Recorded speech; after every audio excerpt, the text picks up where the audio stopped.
नमस्कार दर्शक बंधु आज पाणीपाग नहीं आसला गोटे बड़ अपडेट कौन रही आज पाणीपाग चलतु संपूर्ण खबर उपर नजर पकाइबा।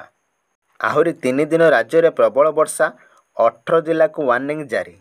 आहरी 3 दिन प्रबल वर्षा आसंता 17 तारीख जाए राज्यव्यापी विभिन्न स्थान में वर्षा हेब।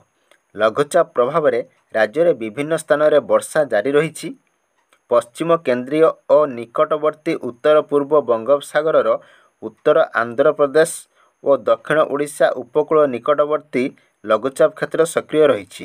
यह प्रभाव में राज्य में 3 दिन बरसिब। आज प्रबल वर्षा पर 2 जिला कलाहांडी एवं नवरंगपुर पर येलो अलर्ट जारी करा जायछि। सेहिभଳି बाकी 28 जिले में बिजुली घड़घड़ी सह हालुकारू मध्यम धरण वर्षा संभावना रही। सेभଳି आज अधा ओडिशा को वार्निंग जारी करा जायछि। 18 जिले में बिजुली घड़घड़ी सह स्वल्परू मध्यम धरण वर्षा आशंका करा जायछि। सेभଳି किछि जिले में 30 रु 40 किलोमीटर बेगर पवन बहिबा नहीं अलर्ट जारी करिछि आंचलिक पाणीपाग विज्ञान केन्द्र। सेभଳି आसंता गुरुवार ठारू पागर परिवर्तन हेब। सेपटे दक्षिण पश्चिम मौसुमी वायु गतकाली पश्चिम राजस्थान रे किछि अंचल प्रत्यावर्तन करिछि।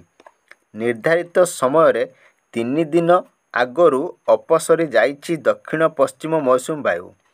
साधारणतः सेप्टेम्बर 17 तारीख रे प्रत्यावर्तन करे मौसुमी वायु।